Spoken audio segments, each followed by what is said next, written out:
BJP के इस बड़े नेता का पर्दाफाश करने वाला था अतीक अहमद। सुबह देनी थी रिपोर्ट और रात में खेल खत्म हो गया। अतीक ने कहा था पुलिस मारेगी या फिर बिरादरी का सिरफिरा मारेगा। 10 सेकंड पहले अतीक ने कही थी ये बड़ी बात। मुख्तार के भाई ने बताया अब किसका होगा एनकाउंटर। इधर खुद सीएम योगी आदित्यनाथ ने भी दे दिया आदेश। 2 दिन पहले अतीक अहमद ने योगी आदित्यनाथ को धमकी देते हुए कहा था बाहर आते ही कुर्सी की गर्मी निकाल दूंगा।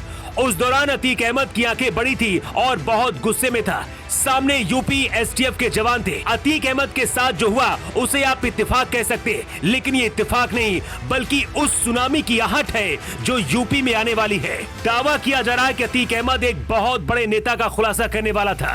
इसकी रिपोर्ट भी अगली सुबह योगी आदित्यनाथ की टेबल में पहुंचने वाली थी, लेकिन उससे पहले ही अतीक अहमद और अशरफ की जिंदगी धुआं हो गई। अतीक अहमद के बाद अब एक और एनकाउंटर होने वाला है। ये एनकाउंटर किसका होगा और क्यों होगा, खुद डॉन मुख्तार के भाई अफजल ने इसके बारे में खुलासा किया है। करीब 20 घंटे बाद सीएम योगी ने भी एक बहुत बड़ा आदेश दे दिया है, लेकिन उससे पहले आपको बताते हैं कि अपनी मौत को लेकर अतीक अहमद ने क्या कहा था और मौत से 10 सेकंड पहले अतीक अहमद क्या बोल रहा था। साल 1981 में 17 साल की उम्र में अतीक पर हत्या का पहला केस दर्ज हुआ था।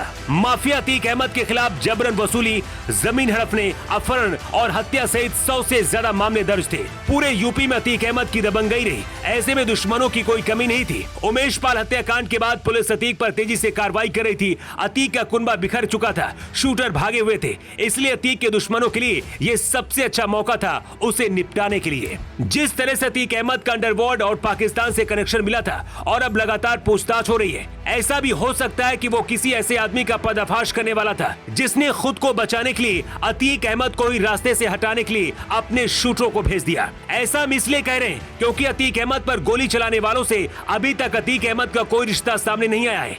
आरोपियों ने कहा कि हम खुद अतीक अहमद से बड़े डॉन बनना चाहते थे।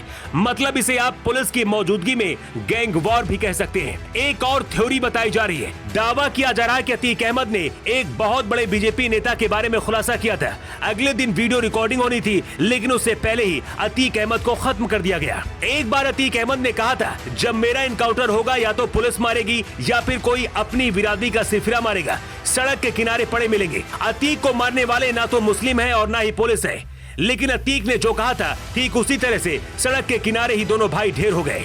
हत्या से ठीक 10 सेकंड पहले अतीक से पूछा गया था कि वो बेटे असद के अंतिम संस्कार में क्यों नहीं गया। इसी का जवाब देते हुए अतीक अहमद ने कहा था मुझे जाने ही नहीं दिया गया है। बस 2 सेकंड बाद ही सिर पर उसके गोली दाग दी गई।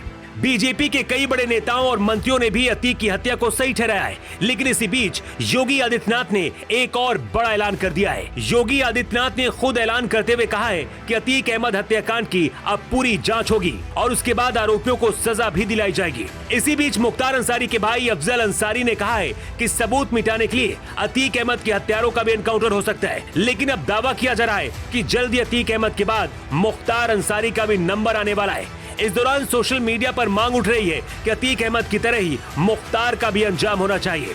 लेकिन आपको क्या लगता है? आप कमेंट बॉक्स पर अपनी राय लिखकर जरूर बताएं। योगियों के लिए ब्यूरो रिपोर्ट।